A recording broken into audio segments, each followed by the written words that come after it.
Welcome and thank you for joining us for the 2021 Portland Trek Networking Social.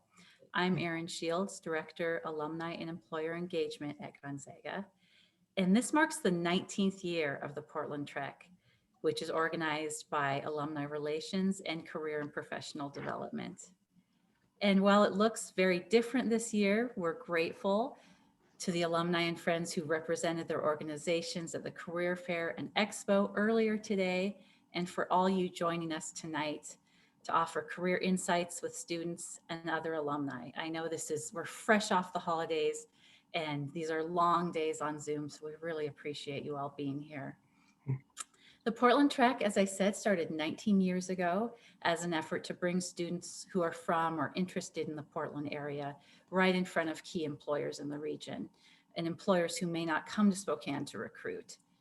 So it was and is still made possible by the tremendous support of our Portland alumni and friends who've welcomed students into the door of their organizations, providing an inside look at opportunities and operations while serving as valuable mentors and networking contacts. Today at the virtual Career Fair and Expo, students as well as alumni had the opportunity to meet with alumni and recruiters from Campus Point, Consolidated Supply Company, Department of Consumer and Business Services, Enterprise Holdings, Garmin, Hillsborough Hops Baseball Club, HP, James G. Pearson Inc., JVC, Michael W. Graney Consulting, Nike, Oregon Department of Transportation, PBS Engineering and Environmental, Perkins and Company.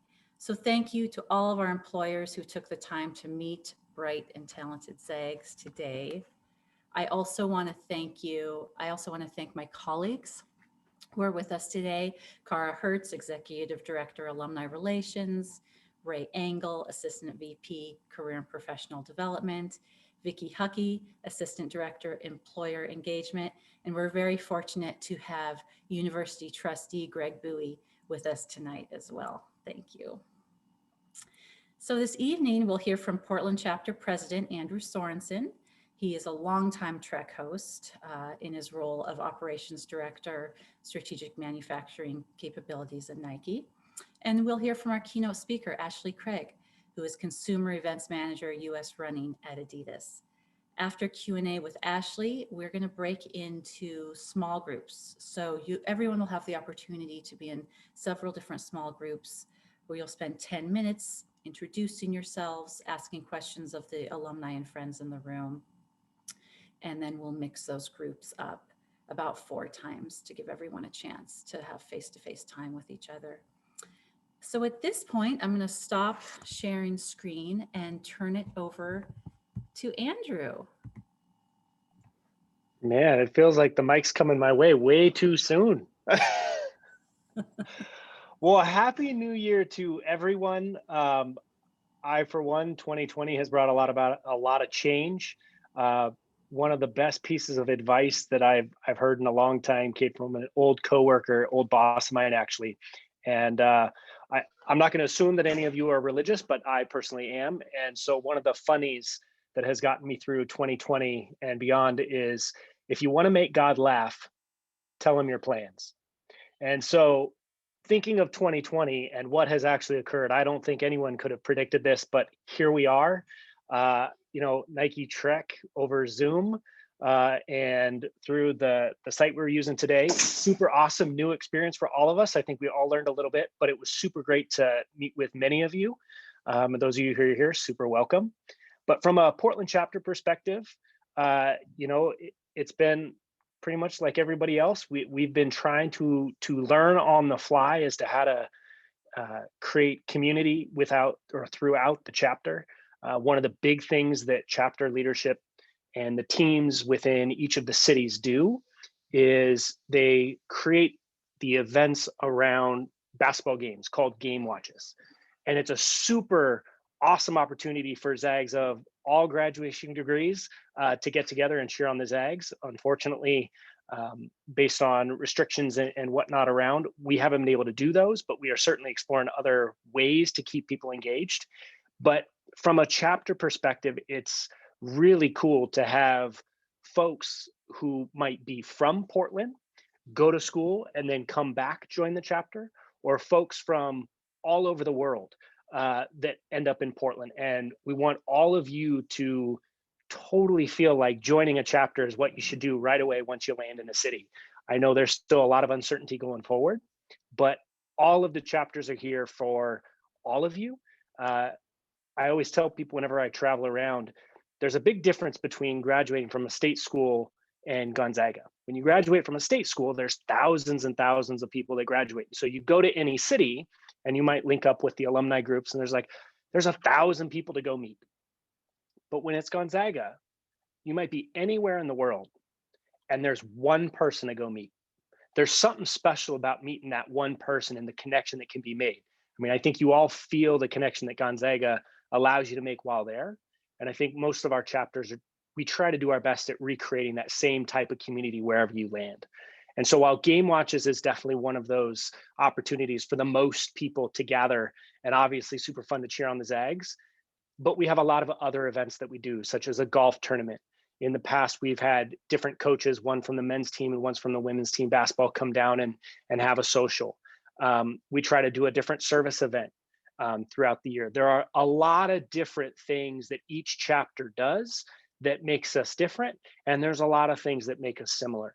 But there's nothing more consistent than the community and the connections that we try to build. So I encourage all of you, wherever you land, after you graduate, or if you've already done it and you haven't joined a chapter, join up and link up with a chapter, because the reality is you never will know where that next connection or networking opportunity might come, considering there's been a lot of changes for a lot of us. So super excited to hear some of the stories and meet with many of you later. But welcome to the Portland Virtual Trek as it is, and do not forget to join in with your chapter wherever you might land. So thanks for the time, and good to see. I do see some familiar faces. Love seeing that. Hopefully we can all get back to some fist bumps and some real hugs and some real one-on-one, face-to-face community very, very soon. Thank you, Andrew. You bet. And now I'd like to introduce our alumnus speaker, Ashley Craig. Born and raised in Portland, Ashley graduated from Sunset High School and received her bachelor's in business with a concentration in marketing and finance from Gonzaga University in 2010. She started her career working in events at Acumed, an orthopedic medical device manufacturer, where she grew to be responsible for over 100 international surgeon educational courses and trade shows. She then joined the Portland tech startup scene, working at JanRain, where she managed both the strategic events program as well as field marketing program. Most recently, Ashley joined Adidas in 2017, first on the NCAA team, and now as running consumer events manager. One of the biggest highlights at Adidas so far was setting new sales records for her first year managing the Boston Marathon event, and also getting to actually run the marathon the same year. Other career highlights include co-founding the Pacific Northwest Experience Association, as well as joining the Sport Oregon Youth Professionals Board in 2018 and becoming president in 2019. In her personal time, Ashley is passionate about traveling, having been over to 30 countries, and enjoys spending time outdoors with her family, her husband Kyle, who's also a Zag, 2 dogs, Miley and Duster, and their new baby boy Cameron, who surprised his parents by arriving 5 weeks early this past November. Congratulations. It's my pleasure to welcome Ashley Craig. Hi, everyone, and thanks, Erin, for that introduction. And Andrew, as you were speaking, it kind of reminded me that my husband and I met at a Gonzaga Game Watch. So we went to Gonzaga, same time, same years, business school, did not know each other, had mutual friends, but ended up meeting several years later at one of those alumni Game Watch events. So watch out, you never know what can happen at one of those. All right, well, anyways, let's see. When I was thinking about, I have a presentation I can put up here. Let me see if I can share my screen. Sorry, everyone. As Erin said, we did just have our first son, and so I'm dusting off a few cobwebs from maternity leave. So here we go. now we're into it. All right. Like I was saying, so when I was thinking about what I could share with you all today that would be most impactful, I was thinking about some lessons that I've learned in the last 10 years and what I wish someone would have given me as advice when I was a student about ready to graduate. Some of those lessons are how to get the job you actually want or how to deal with change. So here's my tips and lessons that I've learned in the last few years that I wish somebody would have shared with me if I'd gone to the Gonzaga Trek in 2010. All right, the first one lesson is how to get the job you actually want. First tip is don't wait for the perfect job, just get started. You might not get the dream job or work at the big brand right out the gate. It might take you a bit of a journey to get there, and that's okay. Just get started, take the internship or the coordinator assistant position and start getting some experience. You may even be graduating in a time when it's difficult to get a job due to the pandemic. That's what it was like for me and my friends. We graduated in 2010 was just right after the recession, and it was hard. We were lucky to get an internship and a paid internship at that. So I went back to the same company that I'd had an internship at the summer before and worked there. At the time, I didn't think it was so ideal because it wasn't so flashy and cool, but I did like the company and I liked the people I'd worked with, and it was a paid internship, so why not? Then after having worked there all summer and the fall and somehow convincing them to make an exception to their travel policy to allow me to travel to an event as an intern, they finally offered me a full-time position just before Christmas. I worked there for 4 years, and like Erin said in the introduction, I got to manage over 100 different surgeon education courses and travel to all sorts of international trade shows. It ended up being quite a dream job and put me on a path to getting my next dream job at Adidas in more ways than one. So my second tip here is network with a purpose. I know it's hard when you're starting out and you're just graduating. You have broad interests, a little to maybe some experience, and a willingness to try anything. I mean, what do you even type into Indeed? I remember being like, I'll do anything. I'll work in anything in marketing. What do I even type in? Just marketing? I don't know. And it was hard because I didn't want to narrow myself. So I remember what that's like.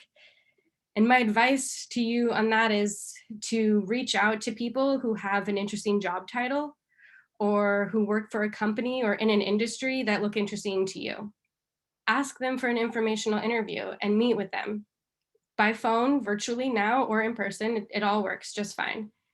And then do something memorable. So they say write a thank you note, but it's true because only a few people actually end up doing that. Send them a $5 Starbucks gift card. You can just do that with an email now too.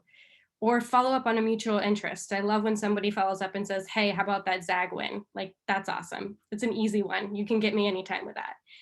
So what you're trying to do is you don't need to have close contact with them for the next 5 years and follow up every week. You just need them to be able to remember you 1 to 5 years down the road when you want to reach out and you have a reason, a connection, or an interest to follow up that's related to them.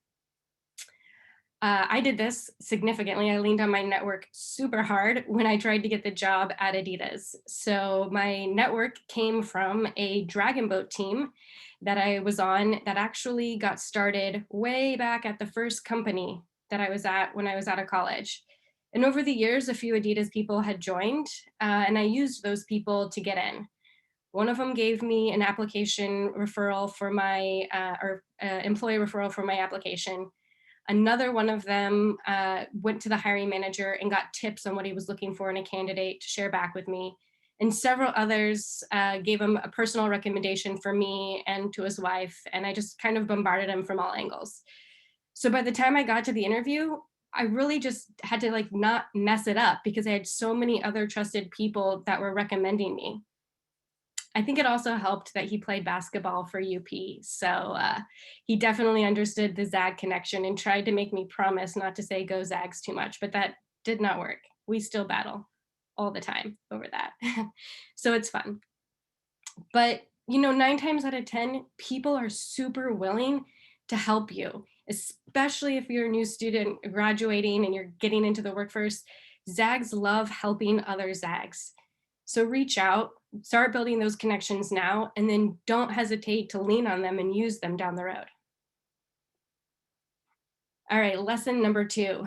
What experiences from Gonzaga will even come into your daily life in the work world? First one, I imagine if we were in person, I would say something like, who's ready to stop doing all those group projects? And like everyone's hand would raise, because that's what I was most excited about graduating, was like to get out of that endless cycle of group projects. But then I crashed into the real world and found out that my job is one big group project after another. And that's what it is every day. So collaboration is huge, and I use it all the time. In events, I work with 30 to 60 different people. Some of them are my peers. Many of them are actually above me, and none of them report into me. So it's critical as a project lead that I can figure out how to communicate effectively to all these people who are scattered across a huge organization. They're in many different countries and come from different backgrounds and cultures. Collaboration is the key to everything that we do there. The second one, I think, that comes from Gonzaga the most is confidence, especially in problem solving. So I think back to my times at Gonzaga in Florence, running around, traveling, living, studying, trying to figure out the grocery store in Italy, which was, I think, one of the most stressful parts of it all. And how do you problem solve? How do you get yourself back after a missed flight or a wrong turn? It's kind of the same thing when you get into the work world. There's no perfectly executed event, like never, no perfect project.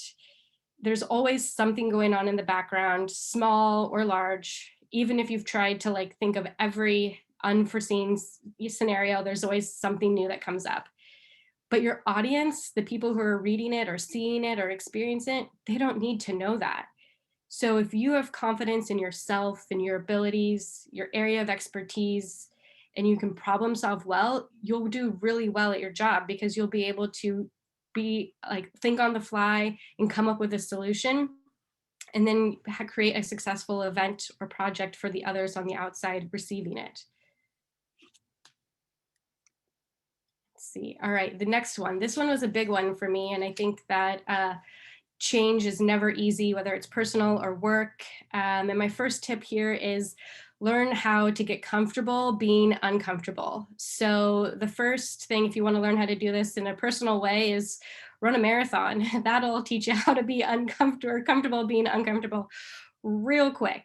But in the work world, change happens all the time, and it's not easy. And I learned that kind of the hard way at my first company, meaning it was really uncomfortable and nobody really had talked about it. And a lot of people ended up just leaving the company.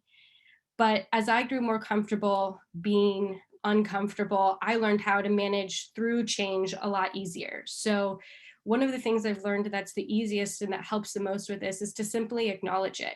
If you're feeling uncomfortable, chances are others around you are also feeling pretty uncomfortable. And the conversation or conversations or meetings you're about ready to have will be awkward. And if you just kind of say that up front and say, hey, this meeting might be awkward, or this conversation might be uncomfortable, let's figure out how we can work through it together. It helps put people at ease. And another example I have is there was one of those dreaded reorgs at Adidas this summer. And with that reorg, the events team was consolidating into one team. We used to work within our different sport BUs, so business units. So I used to work in running directly. But now I was being pulled into an events team to work as a general events resource, not only on consumer events, but also corporate or employee. Honestly, this was not ideal for me in my mind, and this was not what I had in mind for the direction of my career. My initial reaction was just like internally, I just wanted to resist hard. I wanted to hold on tight to all of my projects, show how busy I was with all of those, that I didn't have time to help out with any of the others. But I've learned that it's always pretty much always better to get on board with the new direction, because you probably don't have any influence or impact to change it anyways. And, there's probably someone that you'll meet along the way or something you'll learn. So it'll be beneficial anyways, and a lot less painful if you find a way to just get on board. So the way I got on board was by volunteering early to help out on one of the corporate events. And by doing so, I got to pick one of the elements that I wanted to work on, which was the experiential element. So for our fall winter sales meeting, instead of having to deal with presenters or samples or merchandise or the technical back end of the platform that we're learning how to use to go virtual, which yuck, that was a whole bunch of headaches. I got to do the experiential. I got to work with the talent and athlete teams to get Damian Lillard and Candace Parker to come do the introduction keynote presentation, or have Carly Kloss do a surprise and delight pop-up lunch. Things like that were most related to the work I had been doing and the most exciting to me anyways. So it was a win-win. I got to work on something that was fun for me, and I also got to look like a leader to my team and my boss and show others how to join and work down this new path that we had. The second tip I have about change is be the change that you need. So you may get put on a new team, you may be put in a new role, or you may get a new boss and you may not like it, and you don't have to stay. But my advice is to give it an honest try. It might surprise you, but if it's not working, don't stay. Go find something that's a better fit. Or if it's change within an organization that you're looking to have, be the person to start it. I saw this firsthand this summer at Adidas, and it was incredible. I had one of my close colleagues was part of a small group of people who worked together to push back against our board and senior leadership to create a United Against Racism platform. They collaborated with people at all levels through the organization, used facts, and had clear, reasonable demands that they presented to the leadership, and ultimately they were listened to. And the result was that they significantly, like majorly significantly impacted budgeting, hiring practices, employee training, everything across the organization with their efforts. The courage of a few people to stand up and create change created company-wide impact. It was incredible. Okay, last lesson that I have for you today is around leadership. And there's like a plethora of things to say about leadership, but the two that I picked here is always remember what it's like to be the intern or the new person. And it sounds super cliched, but this one has helped me a lot along the way. This girl here in the middle is my friend Jen, and she's 4 years older than me, and so well into her career by the time I started as an intern at my first job. But she befriended me. I remember she helped sit with me at lunch, or helped show me where the bathroom was the first day when I couldn't remember, things like that. When others were just simply polite or maybe not so much, she was definitely a friend and helped kind of bring me along with her. And to this day, we're still great friends. It doesn't serve you or the other person or the organization for you to start to feel superior as you grow in your career. So bring people along with you as you grow in your career. It'll help you, the company, and other people see you as a leader, even if you're not the boss. Speaking of being a leader and not the boss, anyone can be a leader. This is, I think, super important to learn early. You can come in as the intern and be the leader. You can show your team different things that you know best, particularly from your generation or your experience, that maybe your company doesn't have expertise at. Being a leader is not just the title or position that you have, but it's about how you show up. And sometimes it's just about that, showing up every day. Or not showing up can make a big difference on how people perceive you. And it's about how you show up for yourself, for your team, and for others. That doesn't mean you have to show up every single day and never take a vacation day. Maybe sometimes taking a vacation day is how you show up for yourself or for your family. And how you show up for your team is maybe noticing when a colleague is really stressed and saying, hey, how can I help you today? Things like that. All right, so this was a lot. in rapid fire. But those are some of the 4 lessons that I had thought about that I thought would be most helpful for new students graduating, entering the workforce, and then a few tips for each one. So for any of the students here today, I would just say, don't hesitate to reach out. I'm super happy to connect with any of you anytime on questions or advice you have. I think Adidas has an internship program that's open right now. So if you're looking for something like that, go check out the website. And if you want to reach out, I'm happy to help you try to navigate that as well. And to Aaron and the alumni group, thanks so much for inviting me today. This was such an honor and so fun. So thanks for having me. And as always, go Zags. Thank you, Ashley. Thank you. Well, we have time for questions. If anyone has any questions for Ashley or anything you'd like her to elaborate on, please enter those in the chat.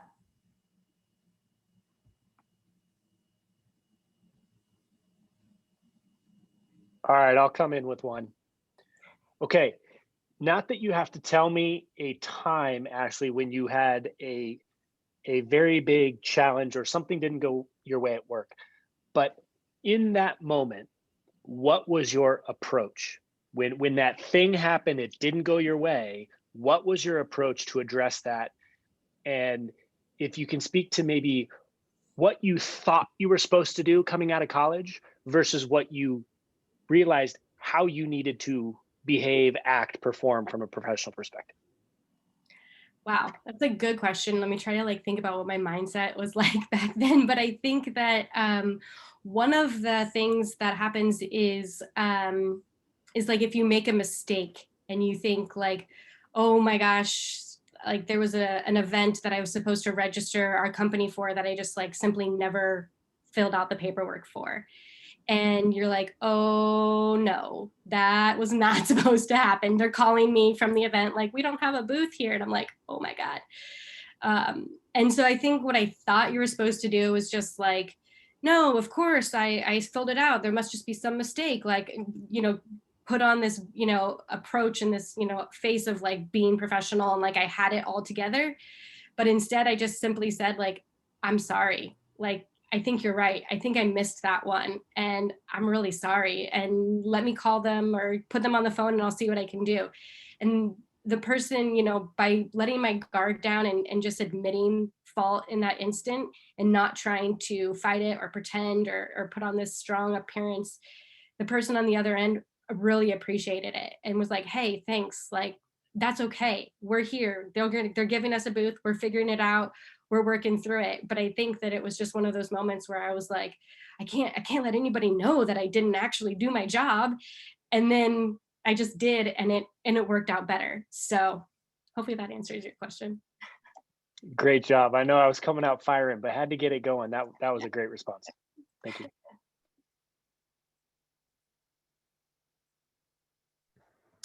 Hey, this is maybe less a question and just maybe more of an observation. First of all, Ashley, great to meet you. You did a great job. One of these days we'll get you over to Nike because that's what we have to say. But hey, first, I just wanted to thank Aaron and Ray and Lucas.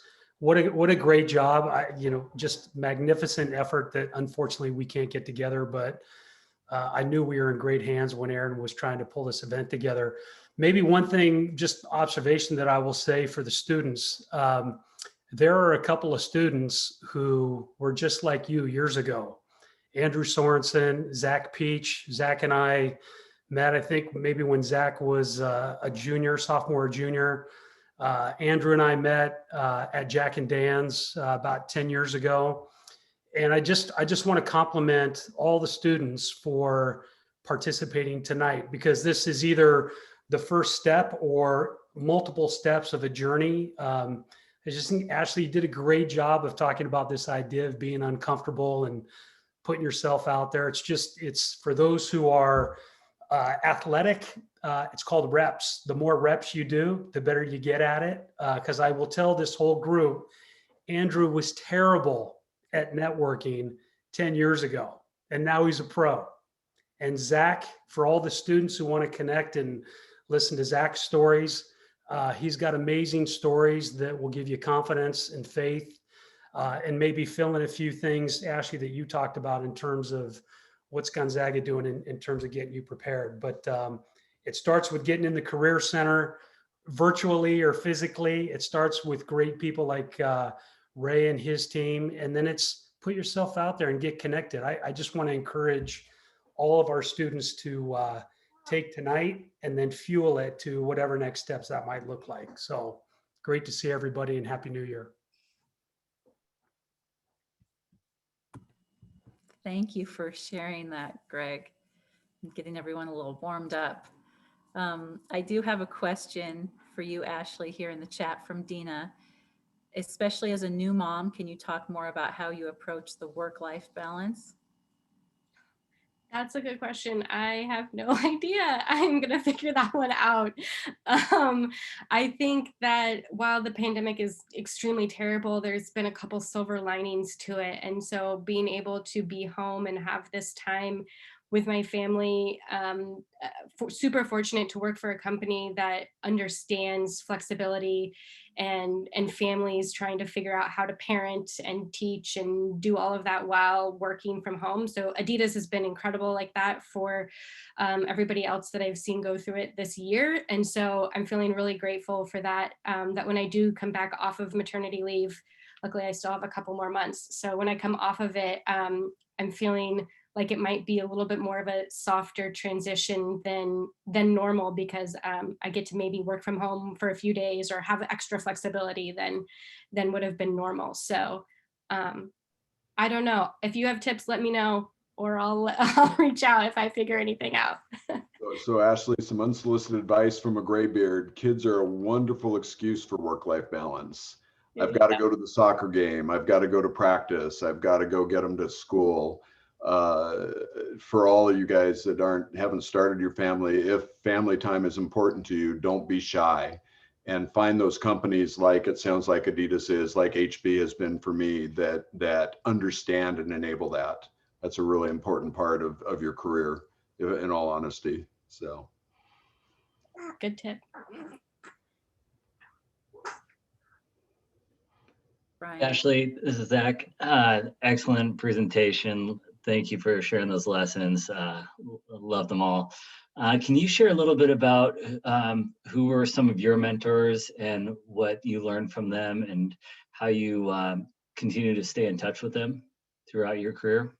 Yeah, that's a great question. I think that I've found a few different mentors at each company along the way. And sometimes it's even those people connecting me with other people they know. So at the first company, there's people that I could learn from that, like my boss was incredible at my first company. And then there's somebody else who was in a completely different role that just kind of took me under their wing and was somebody that I could go to each time I was looking for a new job. I'd check back in with this guy and say, hey, here's my resume. What do you think? This is the job. What do you know, can I practice, some questions or interview rounds with you, things like that. So that was how I got connected with some mentors at my first company. And then staying connected to them, I think, is just, social media is a really great way, but, like I said before, Zags especially, but most people in general love helping other people. So if you reach out to your network, it's okay that it's been 3 years since you've talked to this person.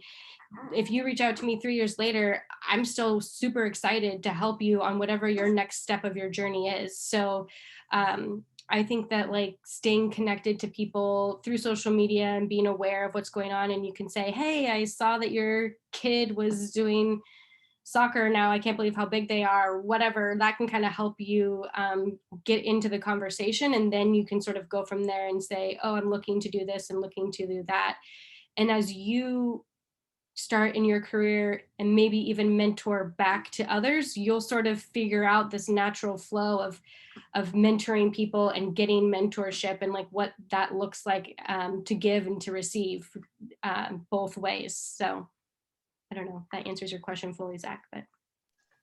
Yeah, that's great. And, send me your address. I'll send some Nike baby clothes your way. Sounds good.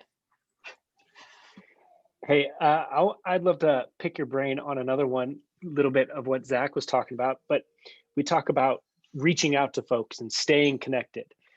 I've always come to believe that that finding that right amount of connection is a balance between being patient and allowing the opportunity to happen and the opportunity to build a relationship, as well as persistence. Because you don't necessarily want to go 5 years and say, holy cow, a lot has changed.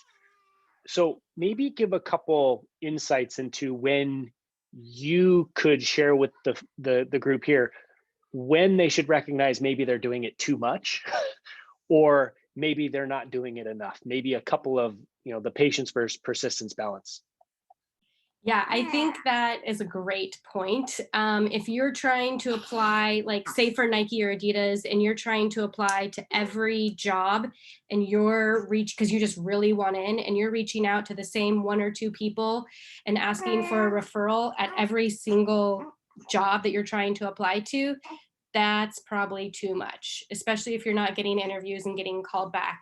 You're going to wear out your welcome there. I think people are super willing to help you, but if you're targeted and purposeful with what you're doing, like, hey, I saw this one job that I'm really interested in. Can you help me go try to get after that job?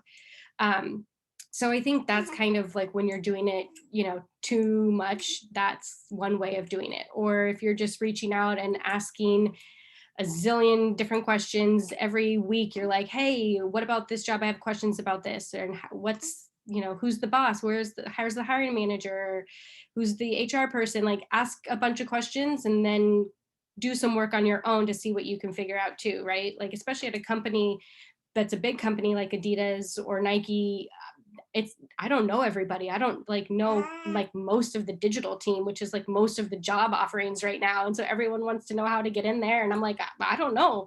I don't know those people either. So I'm super happy to help you, but I may only be able to help you so far. So I think that's kind of a piece to learn too, is to understand that just like Gonzaga, you don't know every student there. Your aunt is like, do you know so-and-so? And you're like, no, I don't know that person.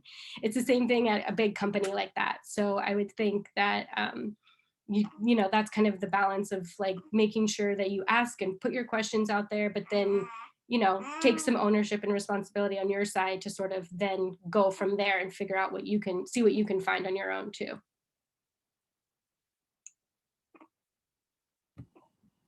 Okay. Well, we want to make sure we have plenty of time for networking. As Greg mentioned, we have so many fantastic people tonight who were absolutely in your shoes.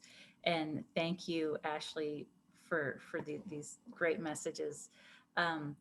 What we're going to do is everyone will be in about 4 different rooms for roughly 10 minutes. And when you're in these small groups, we want to make sure you have your cameras on, microphones off, and start by introducing yourselves, a little bit about your educational background, career interests. Students talk about what your goals are, where you're at right now in the career development process, and ask your questions. That's what everyone's here for tonight, and don't be shy. So in a few minutes, you'll get an invitation to join a room. Accept that, and we'll all come back together for some wrap up following.